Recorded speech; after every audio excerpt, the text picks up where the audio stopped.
अब एकैछिन हाँस्ने कोसिस गरौँ है त, लेट्स गो। मलाई यो नेपालमा आन्दोलन हुने भनेपछि मलाई बडो आनन्द लाग्छ क्या। अब नेपालमा आन्दोलन हुने भनेपछि किन आनन्द लाग्छ भन्नु होला। अब आन्दोलन भएपछि कमसेकम स्कुल त जानु पर्दैन है। अब अस्ति दुर्गा प्रसाद पक्राउ परेपछि मलाई बडो चिन्ता लाग्यो क्या। मैले भगवान्सँग प्रार्थना गरेँ, हे भगवान् दुर्गा प्रसादलाई छुटाइदेऊ भनेर। दुर्गा प्रसाद छुटेपछि छुटे उनी अन्यायमा परे छुटाउन् भनेर होइन, किनकि दुर्गा प्रसाद बाहिर भएपछि आन्दोलन हुन्छ, आन्दोलन भएपछि स्कुल जानु पर्दैन। यति धेरै आन्दोलन हुन्छ, यति धेरै आन्दोलन हुन्छ, त्यति धेरै त मेरो बाजुरामा आलु पनि फल्दैन यार। अब अस्ति जेएनजे आन्दोलन हुनुभन्दा अगाडि हाम्रो अन्तरिम सरकारको प्रधानमन्त्री सुशीला कार्कीले भन्नुभएको थियो क्या, यति चाह्यो भने देशको भ्रष्टाचार 5 दिनमा रोक्न सकिन्छ भन्नुभएको थियो। होला नि त भनेर जेएनजेहरूले लगेर आमा आमा भनेर टक्क प्रधानमन्त्री बनाइदिएको।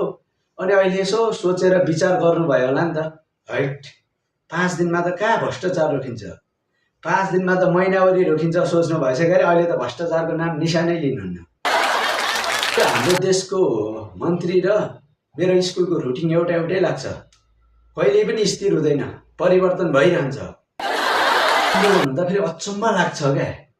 जसले आन्दोलन गरे पनि होइन, म 3 करोड जनता सडकमा उठाउँछु भन्छन्। दुर्गा प्रसाई 3 करोड जनता उठाउने भन्छन्, केपी ओली 3 करोड जनता उठाउने होइन, प्रचण्डले पनि 3 करोड जनता उठाउने होइन। नेपालमा टोटल 3 करोडै जनसङ्ख्या छ, सबैका पछि 3 करोड छन् होइन। खासमा नेपालको जनसङ्ख्या चाहिँ कति हो?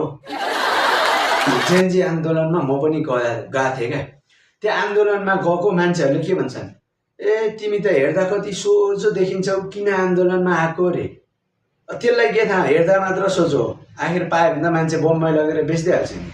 आन्दोलनमा अस्ति क्या मान्छेहरू होइन, दाईलाई दा भनिरहेछन्, दिदीलाई दी भनिरहेछन्। ल अब मानौँ यो त सामान्य हो, यस्तै गरी अर्थ छोटाउँदै गयो भने अब कुनै दिन मान्छेले गुलियो खान मन लाग्ला, अनि गुलियो खान मन लाग्यो भने चाहिँ के भन्ने छोटकरीमा मलाई भन्छ क्या, यत्रो गफ हान्न कताबाट आउँछ अरे। खासमा मलाई गफ हाडी त्यो दुनियाँले बनाएको नि, नत्र त म जन्मिँदा नरोएरै जन्म्या हो, नबोलेरै जन्म्या हो। जसले जे भने पनि नि, यो हामी बिहान बिहान उठेर 5 बजे उठेर स्कुल जानेहरूका लागि नि स्कुल बन्द भएकै ठिक लाग्छ क्या। कमसेकम त्यो दिन बिहान वरि सुत्न त पाउँछ।